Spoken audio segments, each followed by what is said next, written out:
Зяасан байцгаана уу? Золоо шоугийн ээлжид дугаар хүргэж өгөхөд бэлэн байна.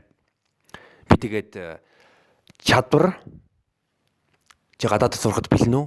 Энэ дугаар болон ирээдүйн хэдэн дугаарыг YouTube дээр нэг зураг болгоно. Тэгээ энэ зурлыг би юу гэж нэрлэх вэ гэвэл сайн ахын сургаал.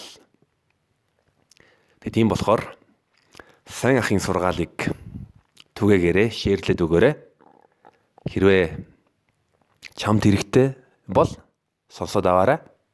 Амун чиний найзчин эсвэл таньдаг хүн чинь хэрэгтэй байх магадгүй юм бол шеэрлээд өгөөрэй.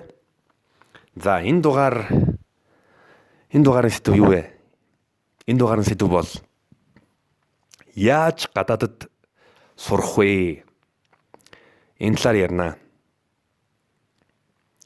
За энэ талаар би яагаад ярмаар байна гэвэл би пошт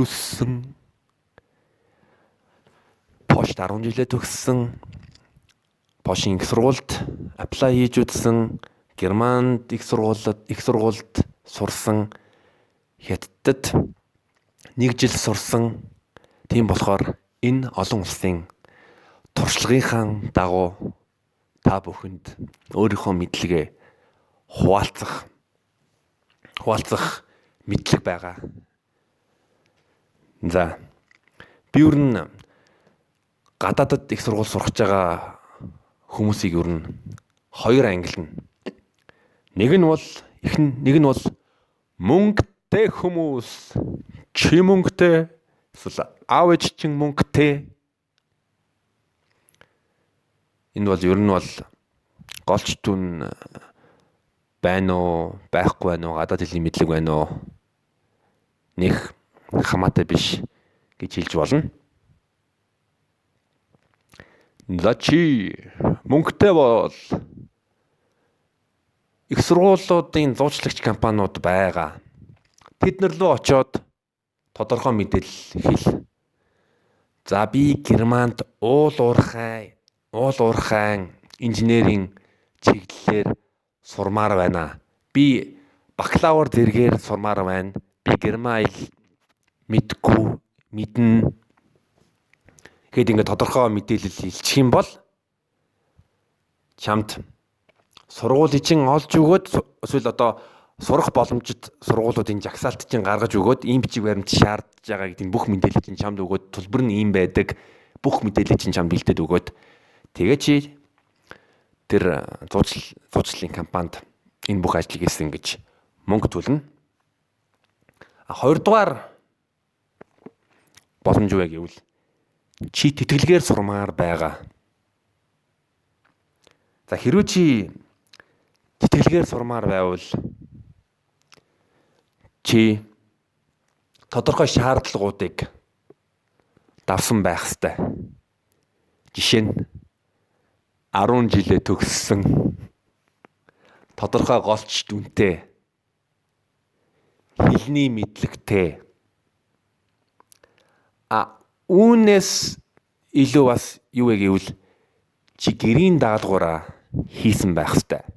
Гэрийн даалгаврыг би юу вэ гэвэл чи ямар чиглэлээр, ямар зэргээр, ямар улсад, ямар сургуульд сурахаа тодорхой мэдэх ёстой.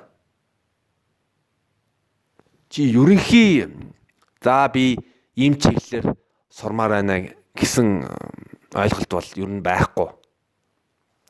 Чи бүх юма тодорхой мэдсэн байх ёстой. Ягаад гэвэл чи тодорхой мэдээлэлтэй бол чи яаж хөтлөх вэ, ямар хөдөлгөөн хийх үү гэдгээ сайн төлөвлөж болно. Хэрвээ чи энэ зүйлийг мэдгүй бол ер нь төвөгтэй байна гэж бодчихъя. За өөр юу вэ? Би өөрөө хэлчихсэн бэ гэвэл гадаадд сурах боломж бол маш их байгаа. Манай мундаг засгийн очоор Монгол улс бол буурай хөгжиж буй орнуудын тоонд орж байгаа. Тийм болохоор хөгжингүй орнууд их хэмжээгээр тэтгэлэг өгдөг. Америк тэтгэлэг, Австрали тэтгэлэг, Их Британий тэтгэлэг, Герман улсын, Чех улсын, Унгар улсын, Польш улсын, Хятадын, Солонгосын, Японы гэх мэт ер нь бол бараг хүссэн орондоо тэтгэлгээр сурах боломж байгаа гэж хэлж болно. Тэгвэл сонноос Улаанбаатар хотын захиргаа Улаанбаатар хот 2020 төлөвлөгөө дуусч байгаа.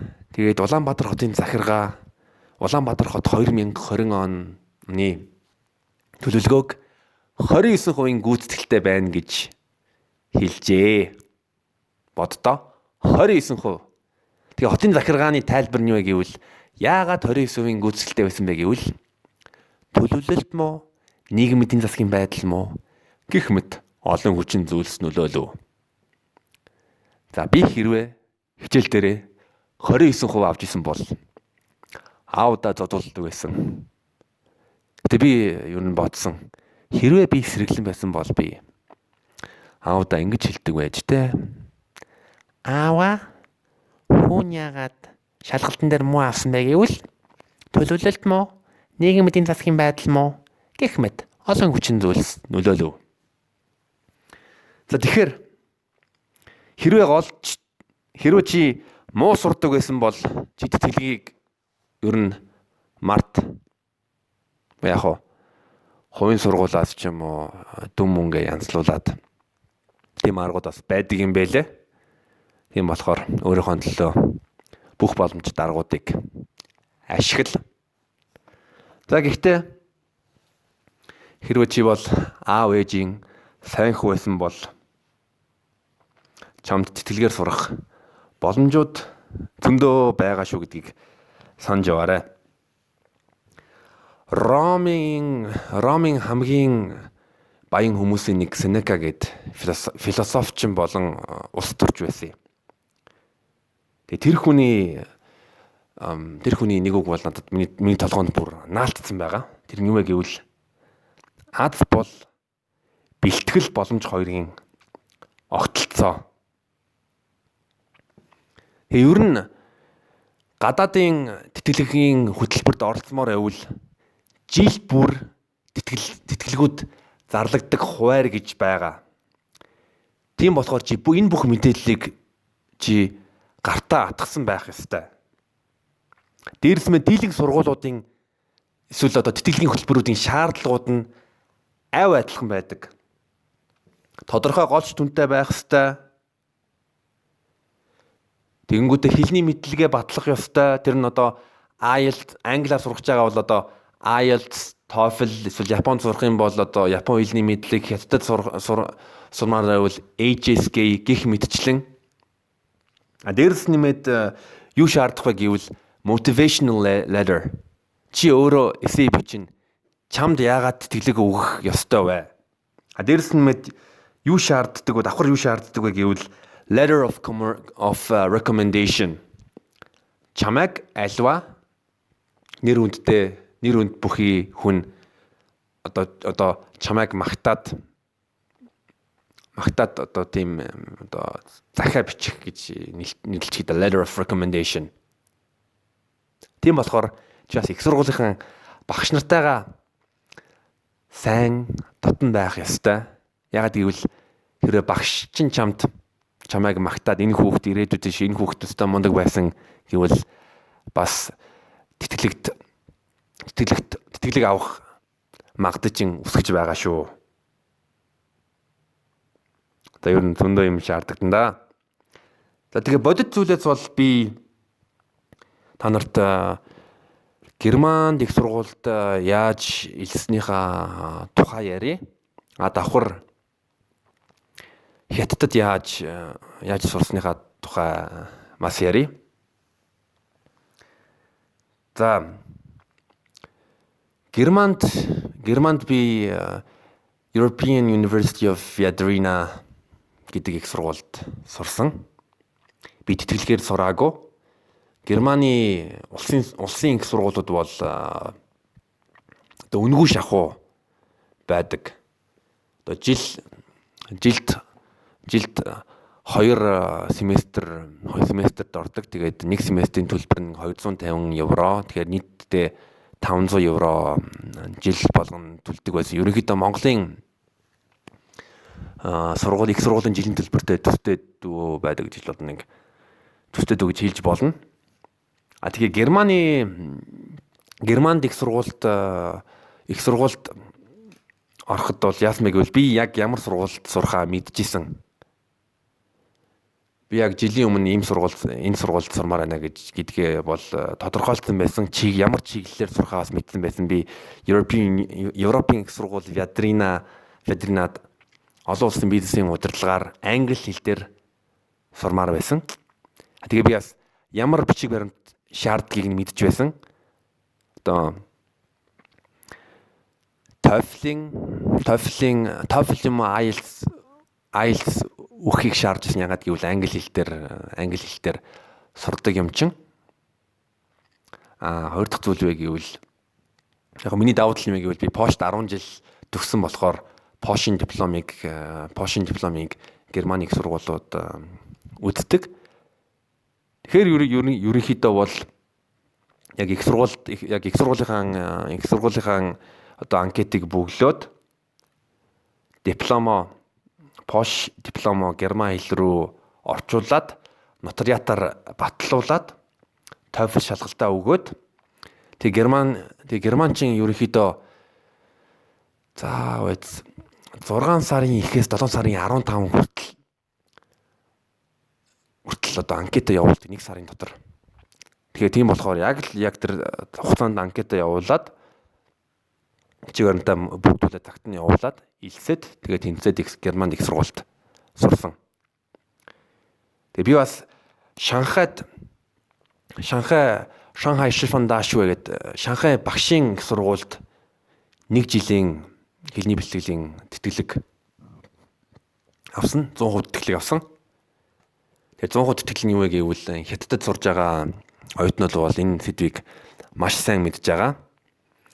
Одоо оюутны байр үнэгүй. Хятад хэлний бэлтгэл ангийн төлбөр төлөхгүй. Энэ нь үнэгүй. Дээрс нэмээд сарын 3,000 яоны стипендтэй. Тэгээ би Хятад явхаасаа 1 жилийн өмнө бэлтгэлээ хийсэн. Тэр нь юу вэ гэвэл одоо China Scholarship Council гэдэг байгууллага байдаг. Тэр нь юу вэ гэвэл одоо Хятадын бүх тэтгэлгүүдийг одоо хариуцдаг. Би бас Шанхайд сурмаар байна гэдгийг мэдчихсэн. Шанхайгийн ямар сургуульд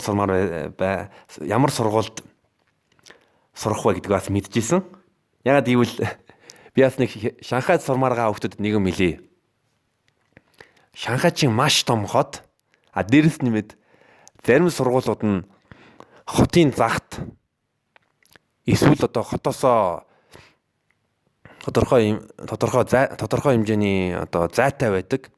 Тийм болохоор чи Шанхайд сурж байгаа мөртлөө чи Шанхай хотын амьдралаас хол байна. Ягаад гэвэл одоо сургуулиас чинь Шанхайгийн төв рүү явах гэж 2 цаг юм уу 3 цаг болно. Өөрөөр хэлбэл чи 4 жил сургууль дээрээ л цаг өнгөрөөнө гэсэн үг. Яг жоохон уйдгартай байж болно гэхдээ тэгээ сайн сурвал бас л ер нь номтой найзлна гэсэн үг. Тэгэхээр хэрвээ Шанхайд сурмаар байвал яг сургуулийнхаа кампусынхаа яг чиний одоо танхимчин хаана байршилтай вэ гэдгийг бас сайн судалж аваарэ. Ягаад гэвэл Шанхайчин одоо Нью-Йорк, Токио, Лондон шиг тэгэхээр амьдрахад бол супер хот зөндөө олон сонирхолтой гадаад найз нартай болох боломжтой. Гэхдээ чи сургуулийнхаа байршлыг сайн тодорхойлох ёстой.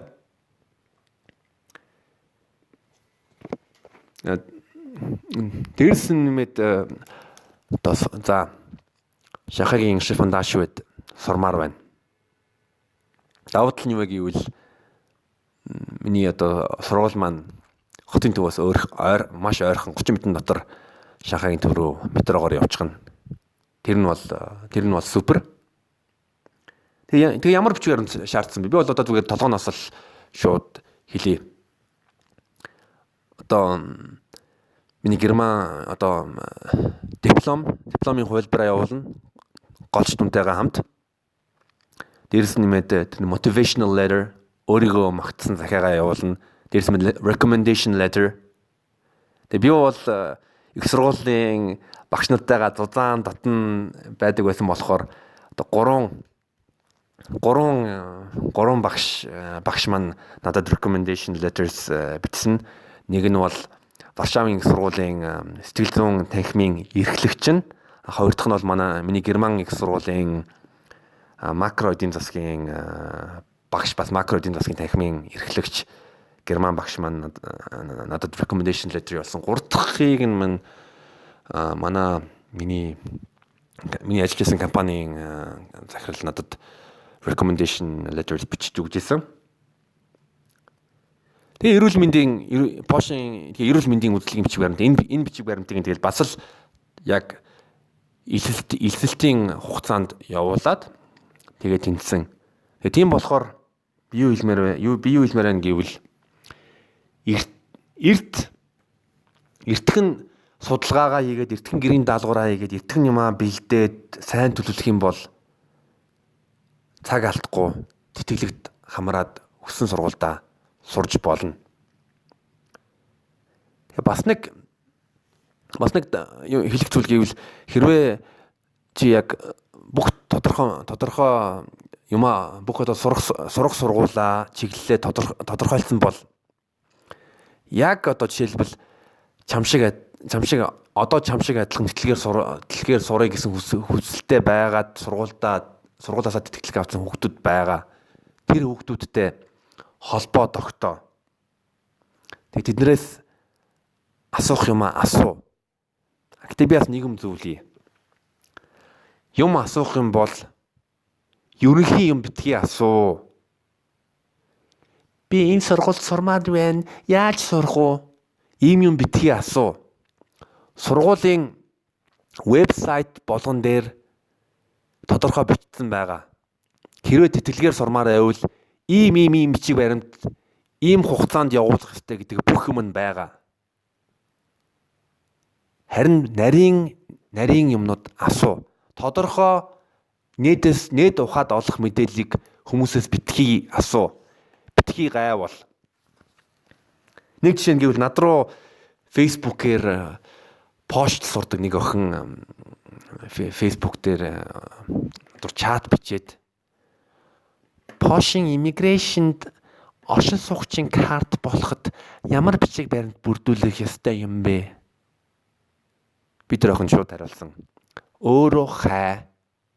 Польшийн иммиграшнд оршин суух карт авахын бүх мэдээлэл нь Польшийн иммиграшны вебсайтн дээр байгаа. Польш хэл дээр байгаа, англи хэл дээр байгаа, герман хэл дээр байгаа, орос хэл дээр байгаа, украин хэл дээр байгаа.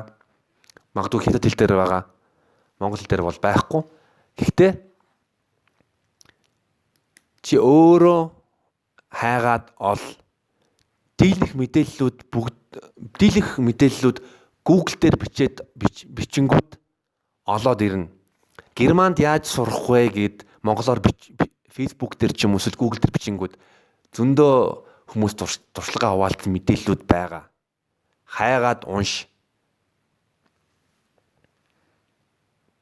Бүх мэдээллүүд байгаа. Тийм болохоор сэргэлэн байцгаагаарай. Хүнд гай битгий болоорой. Тэгээд та бүхэнд бүгдээрэнд чинь хүссэн сургуульдаа ороод сураад мундаг мэргэжил эзэмшээд гой сайхан сак амьдраарай гэдгийг хүсэн ёрой. За тэгээд энэ дугаар өндөрлөө. Маш их баярлаа. Баяртай.